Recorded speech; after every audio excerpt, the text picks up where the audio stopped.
गंगा नदी के किनारे एक साधु रहते थे। वे न केवल विद्वान थे बल्कि उनके पास जादुई शक्तियाँ भी थी।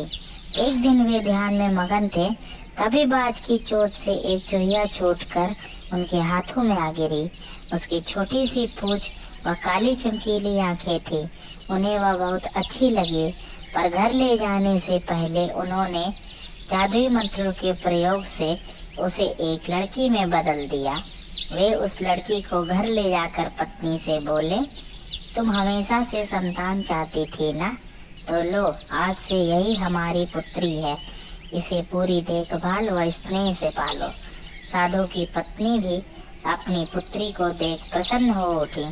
वह उसे राजकुमारी की तरह पालने लगी। साल बीतते गए। नन्ही लड़की एक सुंदर युवती बन गई। जब वह 18 वर्ष की हुई तो साधु व उसकी पत्नी उसके लिए वर तलाशने लगे। साधु ने कहा, मेरी बिटिया का विवाह ऐसे व्यक्ति से होना चाहिए जो सबसे बड़ा हो। मेरे हिसाब से सूर्य ठीक रहेगा। पत्नी ने भी हामी भरी। उन्होंने जादुई मंत्रों के प्रयोग से सूर्य को नीचे बुला लिया। उन्होंने उसे अपनी पुत्री से विवाह करने को कहा, पर पुत्री ने पहले ही नहीं कर दी। वह बोली, पिताजी, यह तो बहुत गर्म है। मैं उससे विवाह करूंगी जो इससे भी बेहतर हो। साधु निराश हो गए। उन्होंने सूर्य से कहा कि वे ही कोई वर सुझाए। सूर्य ने कहा, बादलों के देवता से बड़ा कौन होगा? उनमें तो मेरी किरणें को भी रोकने की शक्ति है। साधु ने बादलों को नीचे बुलाया। वह अपनी पुत्री से विवाह करने को कहा, पर इस बार फिर पुत्री ने मना कर दिया। वह बोली, यह तो कितने बदसूरत है, मैं इससे विवाह नहीं कर सकती। साधु ने बादल देवता से कहा कि वह कोई अच्छा वर सुझा दे। वे बोले, पवन देवता ठीक रहेंगे। वे तो मुझसे भी अपनी फूंक से उड़ा देते हैं।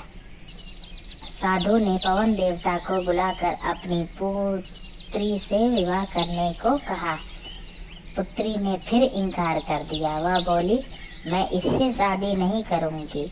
यह तो कहीं टिकते ही नहीं, हमेशा यहाँ वहाँ भटकते रहते हैं। साधु ने पवन देव से पूछा, क्या मेरी पुत्री के लिए ऐसा वर हो सकता है जो आपसे भी बेहतर हो?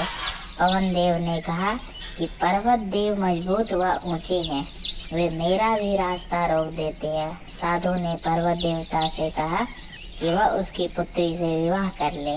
पुत्री ने फिर से मना कर दिया। वह बोली, यह तो बहुत लंबे, सख्त व कठोर है, मैं इनसे विवाह नहीं कर सकती। इनसे भी कोई बेहतर चाहिए। पर्वत देवता ने चूहे का नाम सुझाया। वे बोले, माना मैं काफी सख्त, मजबूत व ऊंचा हूँ, पर चूहे मुझे भी आसानी से बिल बना सकते हैं। साधु ने चूहे को बुलाया। उसे देखते ही उसकी पुत्री खुशी से उछल पड़ी। हाँ पिताजी, यही तो है वह, मैं जिससे शादी करना चाहती थी। साधु ने सोचा, इसे ही किस्मत कहते हैं। यह एक चूहिया थी और एक चूहे से विवाह करना ही इसके भाग्य में लिखा है। उन्होंने जादुई मंत्रों के प्रभाव से पुत्री को फिर से चूहिया बना दिया। चूहा व चूहिया विवाह करके खुशी खुशी रहने लगे। शिक्षा, कोई भी अपना मूल स्वभाव को नहीं बदल सकता।